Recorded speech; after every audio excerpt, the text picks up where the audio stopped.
Eu acabo de ver aqui um recado que eu depois vou passar para um dos convidados.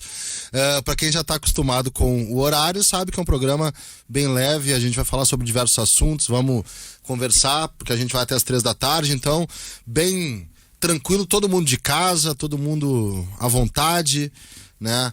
Já agradecendo aos 4 convidados, porque eu sei que é domingo, tem sol e podia estar fazendo outra coisa, mas eu agradeço profundamente porque eu sei como é que é isso, especialmente num dia bonito. Eu sei que vou tentar fazer a tarde desses 4 convidados mais agradável do que, enfim, do que poderia ser uma espécie de engate, né? Prometo fazer a tarde de vocês 4 bem agradável, a tarde dos nossos ouvintes também bem agradável. Dito isto, tenho que apresentá-los. Eu comecei pelos gremistas semana passada, vou começar pelos colorados hoje. Não é um debate não é um debate Grenal, é um debate porque é um debate com 4 pessoas que sabem falar de futebol transcendendo só a questão clubística. Deixa eu cumprimentar meu amigo Felipe de Oliveira, que é um dos convidados hoje e que eu agradeço muito estar comigo aqui. Tudo bom, Felipe? Como é que tá? Tudo bem, Guimarães. Boa tarde a todos. Estou vendo aqui o Felipe, o Vinícius, o Gabriel. É um grande prazer, muito obrigado pelo convite. Eu que agradeço, obrigado por aceitar o convite. Vinícius Fernandes, que está em São Paulo, e esse deve ser o 15º convite que eu faço pro Vini, e o Vini diz, cara, tô de plantão. E aí, no primeiro que ele não tá de plantão, óbvio que ele teria que aceitar. E é esse domingo. E ele não está de plantão e está conosco aqui no programa. Tudo bom, Vini? Quanto tempo? Daí, cara, tudo bom? Finalmente conseguimos conversar e tu falasse de sol no Rio Grande do Sul, sol em Porto Alegre. Aqui não, né? Aqui em São Paulo faz um tempo bem nublado, aquele final de semana em que se viu tudo menos sol. Então, estamos aí pra falar de futebol. O recado era de um ouvinte pra ti aqui, tá? Ele coloca, foi pro Pfeiffer o recado, ele pediu, o Pfeiffer coloca samba no programa e disse o seguinte, ó: domingo que vem quero ouvir AGP, Dilon Camilo de Canoas. Um abraço ao Dilon Camilo e tu também vai mandar um abraço pra ele, né? Um abraço, Dilon Camilo. Tá certo. Deixa eu passar pro lado gremista, depois de muito tempo de volta também aqui à Rádio Guaíba, Felipe Nabinger. Como é que tá, Nabinger? Tudo bem? Tudo certo, Carlos, tudo tranquilo. Cara, é uma honra, né, estar de volta aqui. Eu que já trabalhei na Guaíba, acho que faz 2 anos e meio, talvez um pouco mais que isso, né, que eu saí da rádio.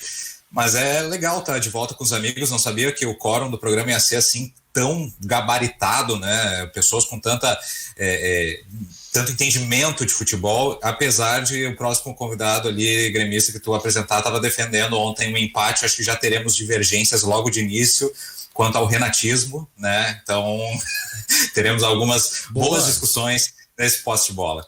Boa, até porque eu vou começar com o debate sobre o Grêmio. Eu quero também, óbvio, que o Felipe e o Vinícius entrando nesse debate sobre o Grêmio.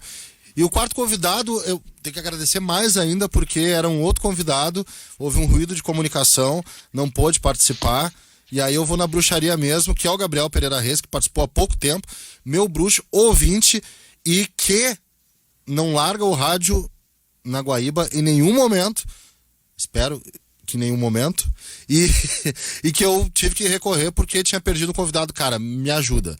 Às vezes acontece isso. Tudo bom, Gabriel? Obrigado de novo. Valeu. Sempre um prazer, e hoje, pelo visto, eu só vou escutar, né? Porque só tem professor nesse programa hoje. Só vou escutar. Hoje, o Carlos Guimarães me convidou hoje para participar do Posse de Bola só para escutar. E é dessa forma que eu quero participar. Só isso. Hoje eu só vou aprender. Que isso? Não, tu tem que falar. Não, é só ídolo. Coisa boa poder participar de um programa. Desculpa o Felipe de Oliveira, primeira vez que eu participo com ele, mas aqui ao lado, de forma virtual, com o grande Vinícius Fernandes e o Felipe Nabinger, que de vez em quando a gente se pega ali por causa do Grêmio, mas tá tudo certo. Então tá, não, pode se pegar no ar também, não tem problema. E você pode participar pelo 993887532. Eu quero abrir, na verdade eu vou abrir de uma forma um pouco mais ampla, tá? Eu vou inserir os dois, Grêmio e Inter, depois a gente pode ficar um pouquinho mais no jogo do Grêmio e projetar o jogo do Inter, até para não ficar muito, assim, engessada a coisa. Eu pretendo abrir de uma forma mais ampla pra gente, e sugiro ao ouvinte também, dar uma olhada na tabela do Campeonato Brasileiro, tá?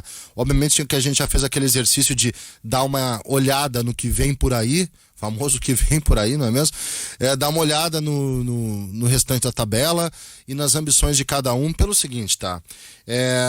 Pego como termômetro, óbvio, redes sociais. E ontem, dando uma olhada no jogo do Grêmio, acompanhando o que estava sendo dito sobre o jogo do Grêmio, independente das questões técnicas, de ter colocado time reserva, de parecer que o empate tenha sido um bom resultado, eu tô batendo na tecla, eu sei que o Vini vai nessa também, tá? De que talvez eu acho que a gente tem que fazer um debate, sim. Já conversei com o Felipe sobre isso, com o Felipe de Oliveira, que tem 2 Felipe. Já conversei sobre também o cuidado que a gente, que trabalha com futebol, e a necessidade de um debate sobre a qualidade do futebol, sobre questões relativas a desempenho, sobre questões relativas ao que a gente está olhando, o que a gente está enxergando em campo. Se isso é uma coisa qualificada ou se não é. Mas isso tudo fica bem escondido no momento que a gente tem um campeonato com um nível de competição bom. Ele é um campeonato bem competido. É a minha opinião, vocês podem divergir e está aberto para debate. Eu acho que é um campeonato bem competido. Nível, né, a parte estética é uma outra coisa, eu acho que isso aí a gente tinha que desenvolver. Mas existe uma competição. E nessa altura do campeonato, eu acho que o importante é competir e pontuar. Pontuar da melhor forma possível, uma forma que o Grêmio não fez ontem. E talvez por aí a gente entenda como se desenvolve a vida do Grêmio nesse período, onde eu acho que o Grêmio, sim, tinha que competir no Brasileirão com as suas, né, com seus níveis de competição. A gente sabe que o Grêmio vai competir diferente contra o Palmeiras na Copa do Brasil em relação ao que fez contra o Fortaleza, por exemplo. Ou mesmo nos jogos em que o Grêmio, ou mesmo contra o Bahia, quando o Grêmio vence e não faz uma apresentação brilhante. Mas pontuar e competir. Eu acho que esse é o momento da gente entender isso.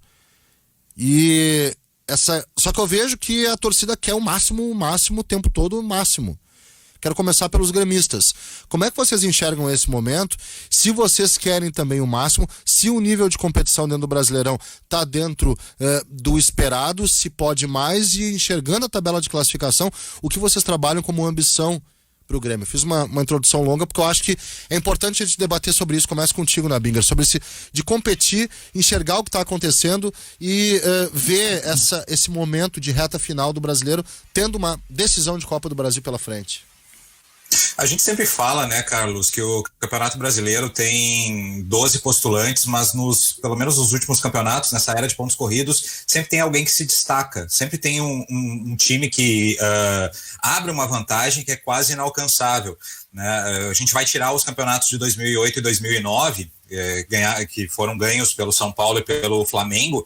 Tirando esses dois, o resto é sempre um time que dispara. E ano passado foi assim com o Flamengo, que estava irresistível, né? Era um time que não tinha como combater. Mas esse ano o campeonato está em aberto. O São Paulo abriu uma margem muito baixa e os outros times que estão atrás estão conseguindo também pontuar, estão conseguindo fazer esse enfrentamento, estão tirando essa vantagem. E dentro disso, eu acho que o Grêmio errou ontem ao não jogar pensando nisso, eu posso ser campeão brasileiro. Eu até comentei isso no Twitter e alguns torcedores disseram, mas vocês ainda estão falando em Grêmio campeão? Como assim? Olha, até ontem eu acreditava muito nessa possibilidade, mas para isso tem ganhado Fortaleza. E o Grêmio teve chances, começou bem, começou em cima, os 10 primeiros minutos do jogo, o Grêmio estava muito em cima do Fortaleza, mas depois foi arrefecendo, e o segundo tempo também deixou muito a desejar. O Renato ter dito que tem os seus motivos para preservar, ter ficado irritado com o uso da expressão, né, preservação, e dizer, vocês não sabem o que acontece. Cara, a gente só pode saber o que acontece dentro do plantel do Grêmio se o Renato nos falar, né? E ele não fala, porque a gente tem essas restrições de acesso a treinamentos, não sabe realmente o que está acontecendo, não tem como. Mas o Grêmio precisa pensar como um postulante a campeão brasileiro, e eu não vejo isso acontecendo. Parece que o Grêmio deixa chances passarem, sabe? Não atua, não enfrenta esses times menores, vendo, eu preciso fazer os 3 pontos, porque eu preciso pontuar e eu preciso me manter próximo ali ao líder, ou então até mesmo chegar e passar esse líder. E como exemplo disso, vamos colocar aqui, né? O Grêmio está ainda naquela mentalidade que o empate fora de casa é um bom resultado. E a gente está vendo que não, porque se tu pegares os empates do Grêmio, o Grêmio perdeu 26 pontos em empates. E com derrotas, que o Grêmio tem apenas 3, o Grêmio perdeu 9. Ou seja, o Grêmio tem que jogar o Brasileirão com aquela gana, com aquela imagem que eu preciso vencer. É muito melhor eu vencer um desses adversários, mesmo que fora de casa, vencer um Fortaleza, vencer um Goiás, do que empatar 3. É muito melhor. E o Grêmio não vê isso. Acho que essa é uma grande dificuldade, tá? Do pensamento coletivo dentro do Grêmio, de comissão técnica e direção, porque dava para chegar. E o gosto que ficou, pelo menos para mim, e acredito que não vou falar pelo torcedor gremista, né? Eu sei que tem divergências, mas o gosto para mim ficou de derrota com o empate de ontem, Guimarães. E aí, Gabriel? Vocês sabem a definição de elenco curto? Sim. Eu vou trazer aqui um exemplo para vocês da definição de elenco curto. Grêmio no BR 2020. Ceará fora empate, Vasco da Gama fora empate, Sport em casa derrota, Atlético Goianiense fora empate, Fortaleza em casa empate, Goiás fora empate, Sport fora empate, Fortaleza fora empate. Isso é um sinal de que o Grêmio tem um elenco curto. E o Grêmio, eu vejo assim, é claro que a gente fica chateado e, de certa forma, decepcionado pelo que a gente acompanha dos times que estão na ponta e brigando por esse título, por essa conquista desse Brasileirão, mas o Grêmio tem limitações no elenco. O Grêmio titular, salvo essa saída do Orejuela, que para mim é o titular da lateral direita, talvez competiria mais, talvez brigaria, mas aí o Grêmio entra sempre naquela questão, talvez, felizmente, né, para nossa sorte, de estar sempre brigando em outras 2 competições, que é Copa do Brasil e Libertadores. Eu ainda estou lambendo as feridas daquele jogo contra o Santos, que eu não esperava, fui surpreendido, talvez até tenha subestimado a capacidade desse jovem elenco do Santos, e daqui 5, 6 anos eu vou olhar para trás e vou dizer, não, peraí, esse time do Santos não era tão limitado como eu imaginava. Daqui a pouco o Caio Jorge, daqui 1 a 2 temporadas, é titular do Real Madrid, o outro menino lá, o volante deles lá, enfim, né? Claro que eu lamento o resultado ruim de ontem, mas pelo que temos e pelo que brigamos, que eu acho que o Grêmio hoje briga por uma vaga direta na Libertadores, eu me dou por satisfeito com o 0-0 de ontem. Agora só me desculpa antes de passar para os outros convidados, só para fazer aqui o contraponto ali. O elenco do Grêmio é curto, mas espera aí, cara, ontem tinha 2 caras que custaram 20 milhões de reais e que vieram com status de jogadores para brigar por titularidade, que são o Pinares e o Churin. Tu pegas isso aí e eu não vejo o elenco do Grêmio como curto, eu não vejo como um elenco em que falte peças. Eu acho que o Grêmio teve sim muitos problemas com lesões, principalmente musculares, porque senão tu vai pegar ali, tu tá sem o Orejuela, tu tem o Vitor Ferraz, que é um bom lateral, e tem o Guri, tem o Wanderson, que surgiu bem. Na lateral esquerda tu tem 3. Na zaga apareceu o Rodrigues, que passou na frente de todo mundo, engoliu o Paulo Miranda, engoliu o David Braz, e esses 2 também são jogadores com muita rodagem. Só na defesa tu já começa a ver, não é curto. O Grêmio tem time e tem banco. Agora tu vai pro meio campo, tu tem... Ontem jogou o Lucas Silva e acho que ali foi um erro. Não que eu não goste do Lucas Silva, mas o Lucas Silva funciona muito bem quando o Grêmio está jogando aquele futebol mais reativo. Se tu pegar essa temporada 2020, o Grêmio é muito mais reativo do que o time de proposição. Então, quando tu vai jogar contra um time grande que vai te atacar, o Lucas Silva funciona e funciona muito bem. Ele mostrou isso contra o São Paulo. Agora, quando tu tem que propor o jogo, e era o jogo de ontem, porque o Fortaleza não propõe, aí fez falta. Acho que demorou ali para botar o Darlan, de repente o Darlan já poderia ter saído, mas de qualquer maneira, ó, já é um jogador reserva com status de titular. Eu não sei quem é o titular, não sei se é o Lucas Silva ou se é o Darlan, porque tem essa movimentação do elenco, enfim. Tu vai ali para o meio, aí já citei o Pinares, que foi contratado aí como um jogador para brigar por titularidade. Tu não tinha o Jean-Pierre, faz falta, mas se o reserva, esse que tu contratou e gastou muito dinheiro, não dá o resultado, então tu errou na contratação. Então não tem como dizer que o elenco é curto. Talvez as peças que tu foi lá e contratou não sejam as ideais, mas acho que o Grêmio tem elenco para mais, podia mais, e ontem tinha que ter vencido, se tinha qualquer pretensão ainda de ser campeão.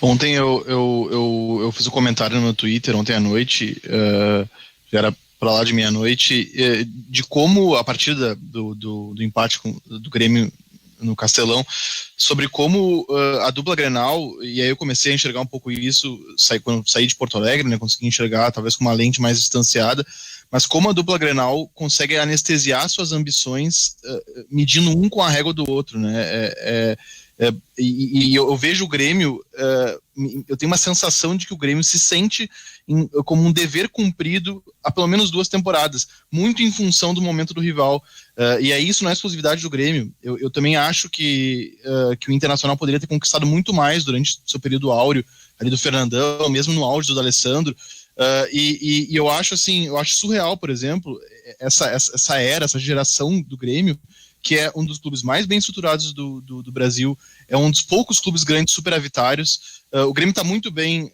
em termos econômicos, patrimoniais, futebolísticos. A base do Grêmio está muito bem organizada. O Grêmio, ele não ganhou, ele sequer disputou realmente pau a pau um único campeonato brasileiro. Isso eu realmente acho incrível, sobretudo em 2018. Não vou nem falar tanto desse ano, porque de fato o futebol do Grêmio está muito mais precarizado esse ano na comparação com anos anteriores. Mas em 2018, o time do Grêmio era o melhor time do Brasil, fácil, muito, muito fácil. Acabou perdendo a semifinal para o River Plate numa questão muito circunstancial. Inclusive, eu acho que o time de 2018 era melhor que o de 2017, e era um time para ter ganho aquele Campeonato Brasileiro, era um time para ter, se não ganho, pelo menos disputado. E aí eu lamento, e até é paradoxal isso, acho que é um debate interessante para a gente ter aqui, porque ao mesmo tempo que eu acho que essa dualidade cultural do futebol gaúcho anestesia ambições de quem está por cima, ao mesmo tempo ela também é uma mola propulsora de quem está embaixo, né? A grande motivação, além de estar melhor, é também estar melhor que o rival. Então é uma questão paradoxal que acho que o Grêmio no momento, eu já vejo o Grêmio assim, até aqui a opinião dos gremistas, mas eu vejo o Grêmio assim há uns 2 anos já. Me passa a sensação de que o Grêmio está em dever cumprido. Tá tudo de bom, tá tudo certo, não tem mais nada para disputar. Bom, no lugar, Vini, queria te dar um abraço especial aí. Muito bom te ver, né? Falei com o teu pai no dia que ele estava chegando aí em São Paulo para passar o final do ano contigo, e foi muita coincidência. Então, um abração aí, parabéns pelas coisas que estão acontecendo aí na tua vida em São Paulo. Obrigado. Eu penso que o que eu vejo, assisti o jogo do Grêmio ontem, né, assisti parte dele, mas o que eu vejo, enfim, eu respeito muito o Renato, tá? O Renato, ele não costuma pregar prego sem estopa, como se diz, né? Eu penso assim, que o Renato sabe que ele tem 4 jogos, que são 4 jogos decisivos esse mês. 4 jogos de 6 pontos, né? Ele joga contra, não nessa ordem, mas ele joga contra Palmeiras, se não me engano, na ordem dessa, Palmeiras, Atlético Mineiro, Inter e Flamengo. Então, ele sabe que esses 4 jogos são finais para ele, e são finais que não se constituem apenas em 3 pontos, mas sim em jogos de 6 pontos.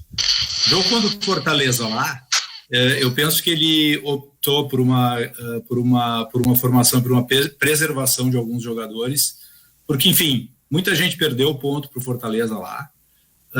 É um jogo muito complicado, porque é um time que luta para não descer.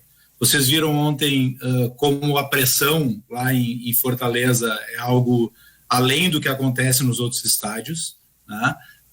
E eu penso que isso faz parte, na verdade, de uma estratégia do Renato de ir com força máxima para o próximo jogo contra o Palmeiras. Por quê? Porque ele sabe que ganhar 3 pontos do Palmeiras é fundamental nessa briga.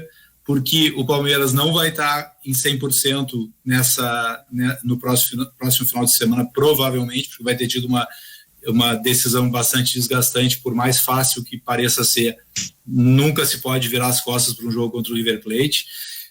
E depois ele vai apostar as fichas num jogo contra o Atlético Mineiro, jogo contra o Inter e jogo contra o Flamengo, que é esse o campeonato do Grêmio. Porque em o Grêmio tendo sucesso nessas partidas, quer dizer, o Grêmio assume um protagonismo e uma possibilidade de título muito grande, porque ele vai estar se distanciando dos outros clubes. Então, na minha visão,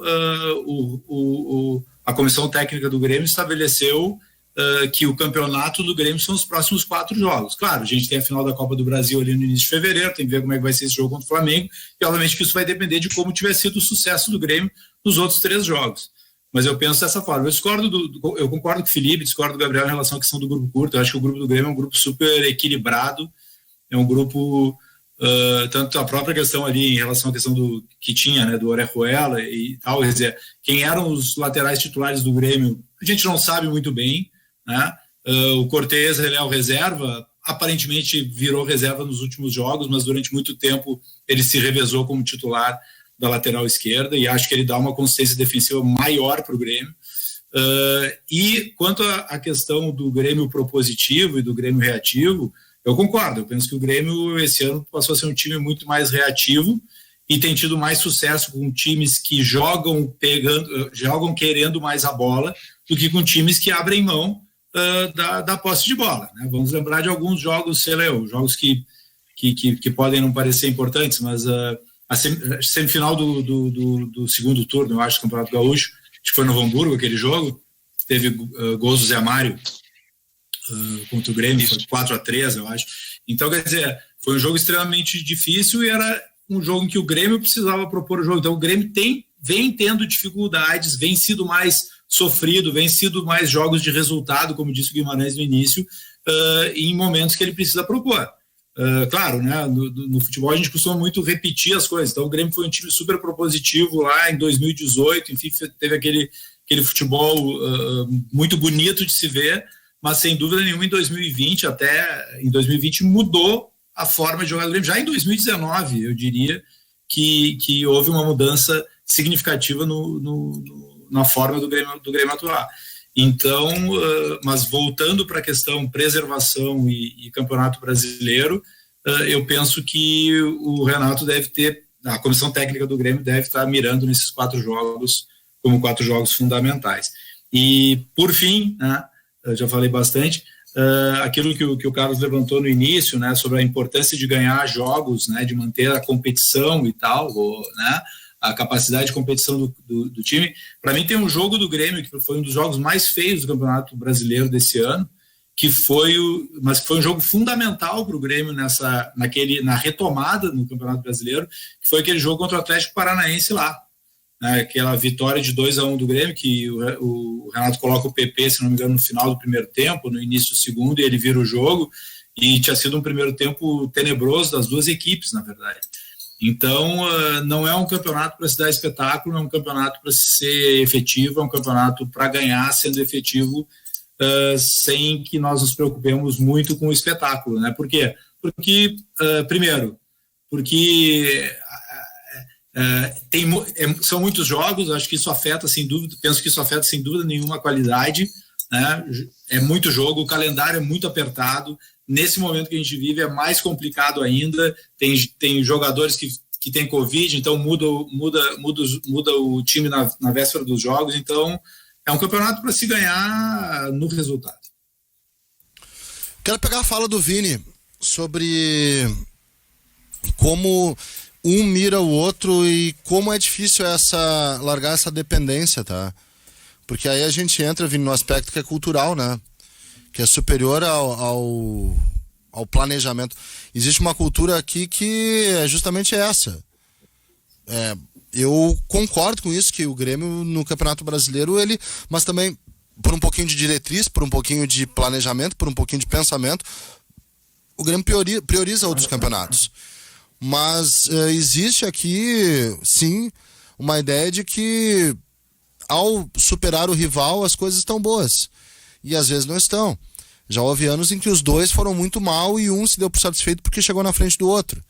Mas também é uma cultura que nos alimenta, a gente alimenta essa cultura, e é muito difícil tirar essa cultura da gente. Eu também acho que o Grêmio em 2018, ele foca tanto na Libertadores e é tão traumático o evento River Plate, que parece que todo o resto do Grêmio ele não existiu.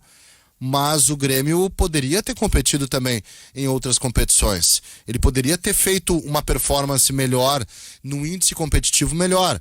E aí também tem aquele pensamento que eu acho que o Grêmio, ele esse ano mudou um pouquinho, mas usou em 2018 e 2019 o planejamento de a gente precisa necessariamente largar o brasileiro para poder se dar bem nas outras competições. E talvez não seja assim. Embora nesse ano tenha muito jogo, um atrás do outro, é realmente um campeonato em que esse perde-ganha e não tem ninguém disparado ou ninguém favorito, talvez seja muito menos por nivelamento e mais como circunstância de um calendário apertado que a gente tem.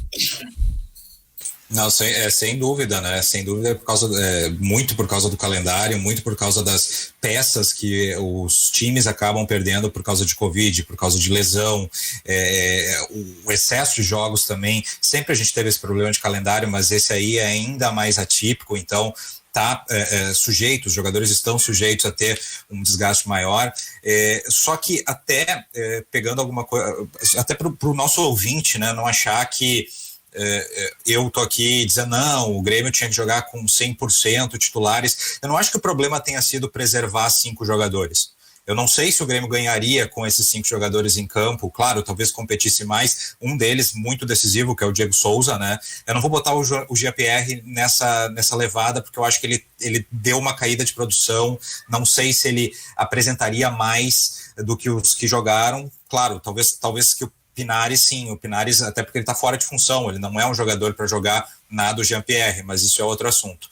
Agora, eu não acho que o Renato tem errado em preservar 5. Não acho. Eu só acho que a postura do Grêmio foi uma postura de um time que aceita o empate. Parecia que o Grêmio estava... Não, tá tudo bem, estamos empatando fora de casa, tá tudo certo, sabe?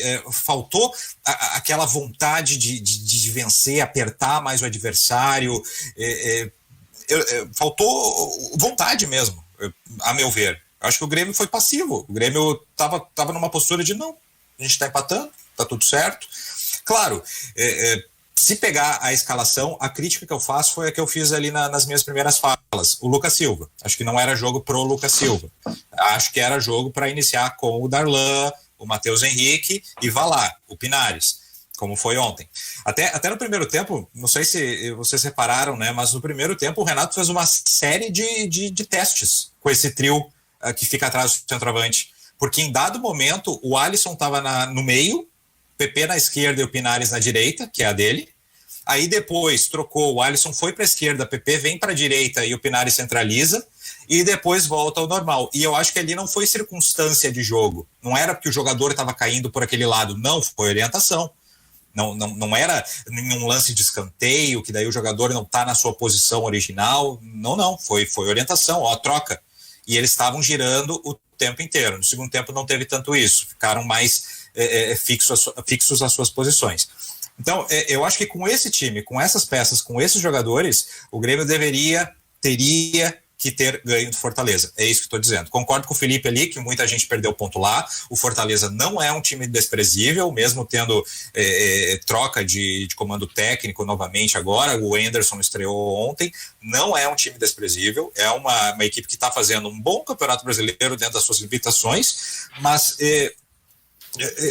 teria que ganhar, e eu não vou nessa da preservação, não vou criticar o Renato por tirar o Diego Souza, ver se o GPR não está se sentindo bem, deixa em Porto Alegre, né? Não vou, dessa vez não vou, porque o pessoal, quem acompanha meu Twitter acha que eu só bato no Renato, não é verdade, eu cobro de quem pode dar. O Renato já mostrou que é um técnico que pode ser campeão, e eu quero que o Renato mostre isso no Campeonato Brasileiro, ele vença o Campeonato Brasileiro. Então, quando eu direciono uma crítica, é a isso. Não quero demissão do Renato, até acho que deu uma desgastada, tem a fadiga dos metais, e daqui a pouco o Grêmio vai ter que começar a pensar numa solução, porque realmente tem essa... e às vezes até o próprio treinador, né, já precisa de outros voos, precisa de outras experiências, enfim, mas não é o momento agora. Eu acho que o Grêmio, com o Renato, pode dar mais, e com o elenco que tem, mesmo jogando sem algumas peças, tem que dar mais. E ontem eu fiquei bem frustrado com aquele empate. Uma pena, né, o gol do PP ter sido invalidado, mas ali a tecnologia, né? Eu confesso que até com aquela linha ali eu fiquei na dúvida mesmo, com a própria linha do VAR eu ainda estou na dúvida. Mas é aquela coisa de banca paga e recebe, né? Acho que o Grêmio foi ali beneficiado contra o Bahia, talvez tenha sido prejudicado naquele lance, eu realmente não tenho uma opinião definitiva do lance, mas acho que o Grêmio poderia dar mais, poderia chegar mais, poderia levar mais perigo ao gol do goleiro do Fortaleza, e não o fez. Eu acho que o time do Grêmio, quando eu me refiro a elenco curto, são pelas limitações, é pela limitação mesmo. Quando tu tem uma reposição à altura, quando tu tira um Orejuela e coloca um Vitor Ferraz, mesmo eu acreditando que o Orejuela é um jogador mais completo, eu gosto daquele lateral que tenha mais capacidade de apoio, de assistir, de fazer um cruzamento, do que aquele lateral que saiba defender mais. Eu prefiro um lateral que apoie mais do que um lateral que defenda mais. E eu não vejo, por exemplo, quando sai o Darlan e entra o Lucas Silva, jogadores se equivalem, iguais. Eu não acho, eu acho o Darlan bem mais completo e com potencial muito maior do que o Lucas Silva. Aqui, um sujeito que criticou, né? Eu fiz críticas à direção quando anunciado o Diego Souza, e hoje reconheço que é um atacante que vem entregando e vem marcando seus gols. Eu não acho que a reposição do Thurin, apesar de gostar dele, de acreditar nele, né, Nabinger? Eu acho ainda que o Diego Souza é superior. Eu acho não, nesse caso eu tenho certeza que o Diego Souza é superior ao Thurin. Ali nos jogadores de ponta, o Alisson provou, o Alisson ficou aí mais de 2 meses, salvo engano, 2 meses e meio, e a gente viu que a reposição dele não é adequada. Ele é um jogador importante para esse time. E o PP, quando eu vejo o Ferreira com muito potencial, mas ainda falta maturidade em algumas decisões. Às vezes ele segura demais a bola e ele podia entregar um pouquinho mais, dar aquele passe, assistir um pouquinho mais. Então, assim, acho que o Grêmio tem um elenco competente, mas ainda assim insuficiente para brigar nas 3 competições, que agora fora da Libertadores, né? Mas tu vê, janeiro, são 7 jogos só pelo Campeonato Brasileiro em janeiro. Fica difícil. E eu acho que o Renato, que foi alvo de duras críticas por parte da torcida, deve permanecer, porque eu não vejo benefício nenhum trocar treinador, ainda mais numa temporada tão atípica que estamos tendo aí, trocar treinador num cenário de jogo em cima de jogo, da forma como vem ocorrendo. Eu acho que ele tem que dar sequência e a direção precisa repensar a sequência de alguns jogadores. Eu sou muito grato a tudo que o Cortez entregou em 2017. Ele fez uma temporada bem acima da média e até mesmo do que ele pode entregar, mas eu acho que o Grêmio precisa repensar alguns contratos, e outra coisa que seria muito importante, trabalhar, e quando eu falo trabalhar, é dar chance para o menino Brenner, o Breno, né, da base, o goleiro, e, se fosse possível, buscar um novo titular, porque, olha, com todo o respeito aos profissionais, o Vanderlei e o Paulo Vitor, eu não consigo acreditar. Pra te ver como eu não só discordo de ti, né, Gabriel? Nessa do goleiro. Não. Nessa tamo junto, tá? Mas aí só vou voltar. Essa crítica... apesar do visual, a lá Vanderlei, né, Felipe? É verdade, o visual é mas uma vez eu fui confundido fazendo cobertura do Internacional, isso em 2017 na Série B, em um hotel em Natal, se não me engano. Um casal veio me pedir uma foto. Eu acho que eu estava mais em forma. Agora acharam que eu era o Danilo Fernandes, mas eu acho que eu estava mais em forma na época. Agora não iam confundir, não tem como. Mas a crítica do Gabriel ali ao grupo, aí a gente vai ter que criticar uma entidade pouco criticada também do Grêmio, porque o Renato sofre suas críticas, sim, por parte da imprensa, por parte da torcida, mas a direção do Grêmio não parece que passa ao largo disso, né? Porque o Renato traz muito para ele, né? Até as próprias críticas aos jogadores, ele bate muito no peito para defender o grupo dele, mas aí a gente vai ter que dizer, o Grêmio contrata muito mal, né? Porque apesar dessa força de vontade que o Gabriel faz por Thuram, o Thuram, ele é um cara esforçado, ele é um cara gente boníssima, bom de grupo, tem as suas valências como centroavante, a força física, o tamanho, mas realmente ele está muito abaixo, né, do que se espera para um jogador do Grêmio. Até os primeiros jogos dele eu até achei, olha, talvez dê certo, mas ele é um jogador que, eu não sei se ele não fica até abaixo do Jael, do que ele traz pro... Claro, tu está fazendo que não, porque ele deu o lançamento para o PP, né, ele tem algumas outras valências, mas estou falando ali como o centroavante ou o que traz de benefício ao time. Vamos botar os dois ali, eu acho que tá parelho, tá? Só que tem uma diferença, né, Guimarães? Aquela que a gente há anos fala, né? Ele habla, né? Aí tem essa diferença. Então acho que o Vini tá pedindo para botarem de novo na conversa. Deixa eu só avisar ali o nosso Rodrigo Ramos, ou Celestino Neto, para aceitar, autorizar o Vini, que ele disse que tá caindo um mundo lá e deu uma instabilidade. Então, só para colocar o Vinícius lá. E ele mandou uma figurinha simpática aqui, inclusive, para que ele volte. Tá. Voltou? Agora, quem caiu foi o Gabriel. Só tem só tem os dois Felipe, é isso? Não, o Vini acabou de entrar. O Vini acabou de entrar e caiu o Gabriel. Então, o Felipe Oliveira, Nabing e Vinícius. Tá, agora o Gabriel tem que voltar também, tá, gente? Pra gente ter todo mundo. Isso. Beleza, tá tudo fechado. Maravilha. Vocês estão aí os gremistas aí nesse debate entre o preservar, o não preservar e o grupo do Grêmio. Eu vou falar sobre isso de grupo curto, tá? Porque às vezes parece que tudo é desculpa. A gente ficou ouvindo sobre grupo curto, mas vamos lá. Eu concordo que dentro de uma coisa maior é um grupo curto, mas também eu não sei se é um grupo, se a palavra curto, ela não é mais, se a palavra incompleto não é melhor que a palavra curto. Vou te dizer por quê, Gabriel. O Grêmio tem jogadores ociosos, jogadores em que tu olha e não vão te entregar. Everton, Robinho, Pinares até agora, nada, né? Muito pouco. Vou dizer outro jogador, a torcida até gosta dele, mas eu acho a entrega dele mínima. Ele tá se vangloriando mais na temporada passada, se vangloriou mais na temporada passada como lutador de boxe do que como jogador. Paulo Miranda.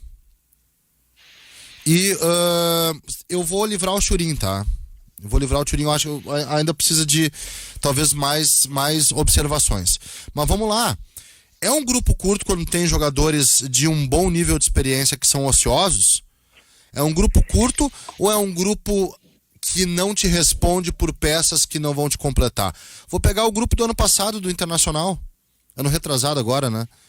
Que era o grupo de Richelli, Neilton, Wellington Silva, Bruno Silva, Natanael e etc. Curto não sei se é o termo, mas talvez incompleto por te entregar jogadores ociosos.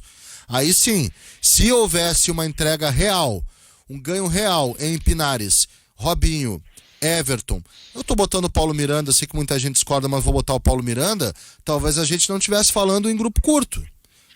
Talvez a gente tivesse um pouquinho mais de compreensão de que sim, são 4 peças, isso te dá muita coisa. Essa é a discussão que eu tenho, viu, Gabriel? Tá, então, na verdade, vamos trocar o curto pelo elenco limitado tecnicamente, desequilibrado quando a gente fala em reposições, né? Inclusive, eu tenho 2 meninos que eu acho que já deveriam ter mais chance ali, eles terem mais chance ali no elenco principal, que é o Pedro Lucas, e o Guilherme Azevedo até compõe banco, mas não entra, né? Então... Os melhores grupos do Brasil, para mim, eles são bons, muitas vezes, muito mais pela organização da sua categoria de base do que propriamente pelo planejamento do futebol profissional. E a gente vai olhar times que têm um elenco com uma... treinadores que podem rodar muito o elenco, porque tem jogadores de boa qualidade na reposição, como por exemplo do São Paulo. O que está salvando São Paulo esse ano, e que muito provavelmente não, mas que tem a boa possibilidade de dar o título brasileiro para São Paulo, é Cotia. São Paulo tem, para mim, a categoria de base mais organizada do Brasil e vem colhendo frutos, a despeito de um clube que é muito mal gerido há muitos anos. E aí eu posso citar também o Palmeiras. O Palmeiras também, se a gente for olhar o elenco do Palmeiras, o time que jogou contra o River Plate, tinham muitos meninos ali.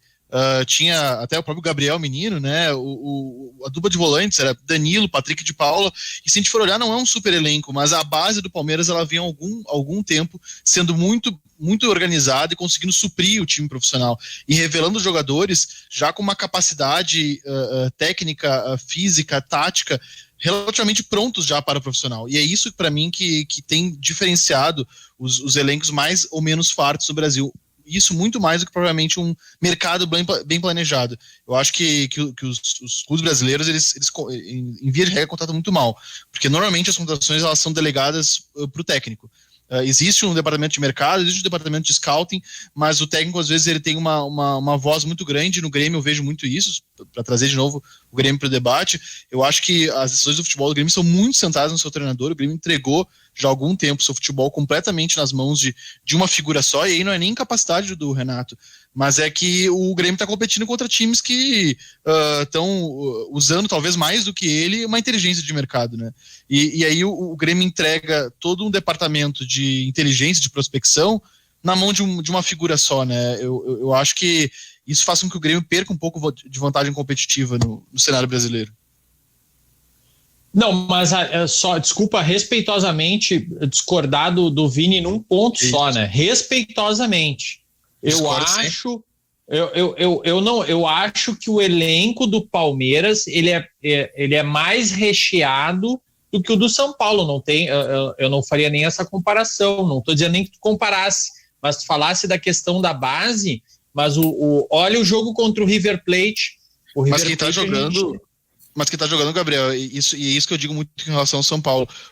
As opções que o Diniz tem, as opções que o Abel Ferreira tem, muitas vezes são aqueles caras mais caros, eu digo, no banco. Porque o time titular, quem tá jogando é a base.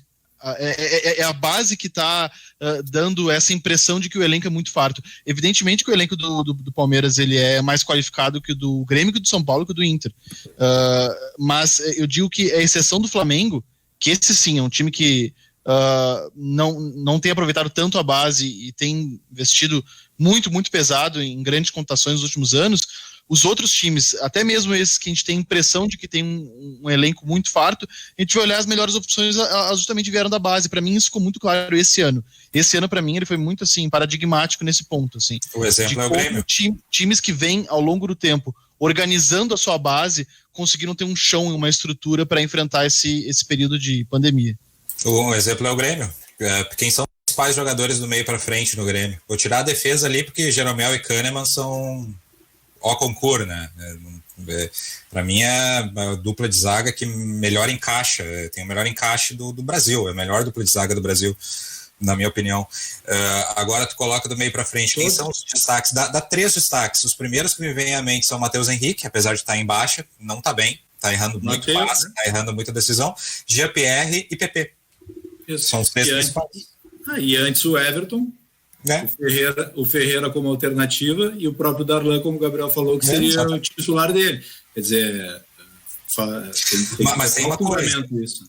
Mas tem uma coisa, Felipe, que Tem uma coisa que é a seguinte, ó, o Grêmio faz isso, mas tu não pode abdicar da contratação do bom jogador. O Grêmio tá errando em contratar jogadores que não encaixam ou que não servem pro estilo de jogo do próprio técnico. O Pinares até agora eu não entendi qual foi a ideia de contratá-lo, porque parece que ele não encaixa no tipo de jogo do Renato. Tem outros jogadores também, enfim, que eu acho que o Grêmio errou essa tomada de decisão, mas vamos lá, eu vou fazer um exercício agora, fazer o advogado do diabo, né?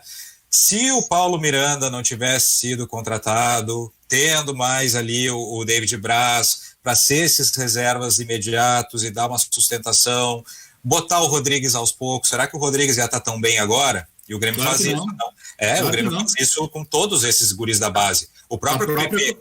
O PP tá há quantos anos no elenco profissional? Tá há 3 anos. O PP tem 24 anos. E ele tá há 3 no elenco profissional. Ele já estava ali quando o Everton tava. O Everton passou por isso, com o Pedro Rocha jogando. Ok, que aí eram 2 guris, mas o Everton tava ali.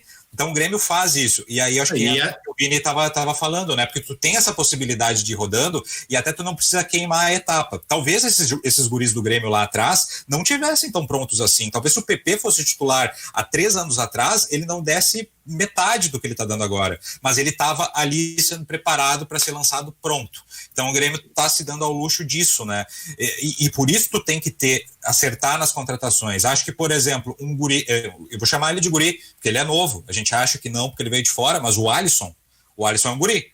Só que era um jogador pronto, que tinha uma carreira já sólida, vinha bem, enfim, e chegou aqui e foi titular absoluto, e é um jogador importantíssimo. Então tu tem que acertar nas contratações. Não, nem tanto ao céu, nem tanto ao inferno. Tem que cuidar da base e acertar nas contratações pontuais, coisa que, a meu ver, o Grêmio não vem acertando. Deixa eu apresentar Esse é um ajuste muito fino. Vai. Só para concluir, né? Esse é um ajuste muito fino que tem que se fazer, né, Felipe? Porque ao mesmo tempo em que tu precisas de uma contratação para que ela sirva um pouco de escudo para o jogador da base, como o próprio Fernandinho foi para o Everton, tá? Quando se questionava, porque o Everton tinha que ser o titular e se esperou. Em relação ao PP, eu penso o seguinte, o Grêmio tem uma estratégia, tá? E eu penso que na estratégia de negociação do Grêmio, o Grêmio se mantém com os jogadores mais tempo do que seria interessante para os próprios jogadores. Tá? Foi isso que aconteceu com o Luan, foi isso que aconteceu com o Everton, na minha visão. É só uma visão, mas pouco importa. Né? Pode estar contaminado pelo meu coloradismo também. Né? Mas, e isso, na verdade, por exemplo, atrasou um pouco o processo do PP, tá? Que já poderia, de repente, no ano passado, ser titular do Grêmio. Mas isso é só uma suposição minha. Mas essa questão, por exemplo, que se levanta hoje do Ferreira ser titular, né, o que eu percebo? Eu percebo, em relação ao Ferreirinha, uma falta de intensidade para um jogo de 90 minutos. E o Renato está muito certo em não colocar o Ferreira como titular, porque quando o Ferreira começa um jogo, ele não é o mesmo jogador do que quando entra no segundo tempo, e muitas vezes, quando ele entra no segundo tempo, ele faz, próprio jogo contra o São Paulo, né, que ele faz a jogada do gol do Diego. Ele faz a jogada do gol do Diego, ele faz mais uma jogada e ele não faz mais nada durante o jogo. Claro, o Grêmio que segurar o jogo, tem toda essa questão. Agora, ele é um jogador que ele não mantém a intensidade por muito tempo. Então ele vai ter que ser colocado aos poucos. Eu não estou dizendo que ele é um jogador insuficiente, muito longe disso, ele tem muita qualidade. Agora, ele precisa, essa entrada dele aos poucos, ela é fundamental para que ele possa se transformar num jogador pleno. Deixa eu colocar algumas contribuições aqui do pessoal que está participando. O Luiz Felipe da Santa Isabel em Viamão, poucos treinando, tem coragem de dizer, tem um elenco limitado, preferem ficar dando voltas e usar termos como curto, que parecem menos ofensivos.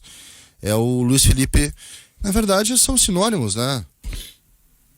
Grupo curto e limitado. Renato não é treinador, é um ex-boleiro que tem muitos amigos jogadores, isso explica sua sorte como parte de seus grupos e algumas contratações esdrúxulas. Treinadores são mais técnicos, Renato é um ídolo para muitos e uma enganação para tantos outros.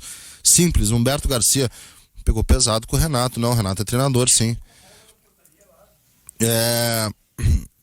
Essa cultura de mirar o rival foi o que exatamente o Jona ajudou na pressão exercida sobre o Cudê. É o Alisson Padilha. É o Alisson Padilha? Obrigado, Alisson. Eu também acho isso. O Wagner Saraiva, do 1 ao 6 é um campeonato, depois é tudo igual, nível baixo. Fortaleza errou 2 gols ontem, até o Inter brigou pelo título nessa temporada. Felipe Nabinger é gremista, que surpresa. Wagner Saraiva, acho que ele não está acompanhando tuas redes sociais, Nabinger, já falou faz tempo isso. William Franco, boa tarde, pessoal, acho que o Inter vence hoje, bom programa a todos. Carlos, obrigado. Oi. Até para botar assim, tem gente que me pergunta, né, se eu desisti totalmente de jornalismo esportivo, porque agora eu não tô na área do jornalismo esportivo, e eu vou responder sinceramente que não. Só que eu não sei, pelo menos o trânsito que eu tenho com dirigentes do Internacional, com pessoas que estão no clube que teoricamente seria, né, o meu rival, é muito bom. Eu não vejo problema em ser jornalista esportivo e falar de futebol e assistir um jogo do Internacional e comentar de uma forma fria e a gente até tem o mito da isenção, né? Nunca vai ser totalmente isento. É uma discussão que tu já levantou muitas vezes nos programas, né? Mas de uma forma imparcial, de uma forma deixando um pouquinho de lado, né, o sentimento clubístico. Eu não acho que é totalmente errado. Então eu assumi que eu sou gremista, não vejo problema nenhum. Que bom que o Wagner Saraiva nem sabia disso. E para ver como é irrelevante, tá? Eu sei que é uma discussão muito mais profunda. Eu acho que principalmente o consumidor do jornalismo esportivo no Rio Grande do Sul não está preparado para que todo mundo abra o time, infelizmente. Coisa que eu já vejo em rádios no centro do país há muito tempo. Tem gente que sabe o time de todo mundo, que fala o time, só que isso não vai para o ar porque é irrelevante, não interessa. Exato. Foi um belo elogio do Saraiva para ti. Eu diria mais, o Nabinger tem um belo trânsito, mais ele transita melhor entre os colorados do que os gremistas, eu acho. Ele tá falando isso só porque eu critico o Renato. Eu já expliquei. Só um pequeno parênteses, e eu acho que tem uma coisa muito mal resolvida entre eu e o Nabinger, acho que lá de 2016, 2015, quando eu ficava enchendo o saco dele, perguntando para ele quando é que o Lincoln vai entrar nesse time, e ele dizia, calma, tu é muito apressado, o guri tem 15, 16 anos, segura tua onda. Ô Gabriel, eu quero dizer que isso é normal, cara, acho que eu tenho mais inimizades na torcida do Inter que na do Grêmio também, então faz parte, segue o baile. Não, mas tem isso, tem isso também. Um abraço pro Wagner Saraiva. Eu tinha um break, né, Sérgio? Eu vou emendar esse break com o Guaíba Notícias até pra galera descansar. Eu tinha, né, 1h30. O Kleber não me deixou break, é 1h30. Eu não sei o que eu faço. Não, eu sei o que eu faço, vou ler mais recados aqui. O papo foi tão bom que eu já tinha me programado. Gente, o cara mandou um recado muito longo aqui, eu não tenho como ler esse recado aqui, tá? O Cássio Amaral de São Leopoldo, grande programa brasileiro, está em aberto, absolutamente todos os treinadores e clubes já erraram muito nesse brasileiro, quem errar menos a partir de agora será o campeão. Abraço do Cássio Amaral de São Leopoldo. Corto em espanhol não é semelhante a grupo limitado, sim grupo pequeno. Jorge do Menino Deus, mas olha só, dentro do futebol eu posso entender limitado como pequeno até como sinônimos, viu? O grupo quando é grande ele não é limitado, e o grande é o contrário de pequeno. Posso ter... Gente, vamos se prender menos à semântica e mais ao significado, entendeu? O significado é o mesmo, limitado, curto, enfim, pequeno, entendeu? Embora, ok, alguns grupos grandes sejam grupos limitados em termos de qualidade, é verdade, tá? Mas eu não entendo como quantidade, eu entendo como qualidade nesse caso. É a minha interpretação sobre isso. E sobre o assumir ou não assumir time, até para segurar pro Guaíba Notícias aqui, eu vou dizer que isso diz muito mais a quem ouve do que a gente, viu? Muito mais em relação a quem ouve do que a gente. O Leonardo Miller, eu tava lá embaixo, tem o recado. Esse recado aqui é do Pfeiffer e eu não... Mas um abraço pro Leonardo Miller. Mas diz muito mais ao ouvinte do que a gente. Eu acho uma coisa absolutamente irrelevante. Mas enfim, se torna relevante pro público, tá? Eu sei disso. Se torna relevante pro público. Mas pra mim, Eu vou dizer, cara, se eu disser, vai ter gente que vai mudar o jeito de me ouvir, não vai acreditar nas coisas que eu falo, vai achar que eu tô falando por paixão, vai se projetar, porque o ouvinte se projeta na gente e dizer pro ouvinte que a gente é completamente diferente dele, ele não entende, ele acha que a gente é uns caras que tava torcendo que estão no microfone, que a única diferença entre nós e eles é o microfone, e eu não quero passar por esse desgaste, né, de achar isso. O microfone é só um detalhe, tá? Tem 300 coisas que passam até chegar ao microfone que os caras não fazem nem ideia. Eu sugiro um dia na minha cadeira ali, ou na cadeira de qualquer colega, para ver se eles conseguem. Eles vão abrir a boca, vão travar e vão entrar em pânico, enfim. Eu tenho que fazer o break, gente. Na volta a gente até pode retomar esse assunto. Um abraço a todos os ouvintes, tá? A gente já volta com o Posse de Bola. Até agora o Guaíba Notícias. Uma pausa pro cafezinho. Já voltamos.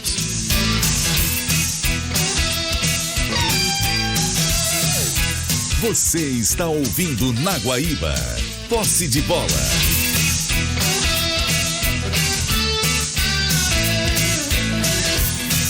De volta com o Posse de Bola, agora 2h mais 6 minutos, recebendo os convidados Gabriel Pereira Reis, Vinícius Fernandes, Felipe de Oliveira, Felipe Nabinger, com um debate bem legal na primeira parte sobre o Grêmio. Agora a gente já passa para o Inter, para poder fazer uma projeção, mas também analisar um momento, que é um momento, sim, de transição, uma troca de direção, e um momento em que o treinador está respondendo, o Inter está somando, o Inter mudou o jeito de jogar, mas está somando pontos, e isso a gente sabe que tem um impacto muito grande, que é aquilo que se visualizava como uma possível troca natural, já entender que o Abel Braga reconquistou o grupo e remobilizou, e que o Inter está conseguindo performance de um jeito diferente, mas conseguindo com isso pontuar.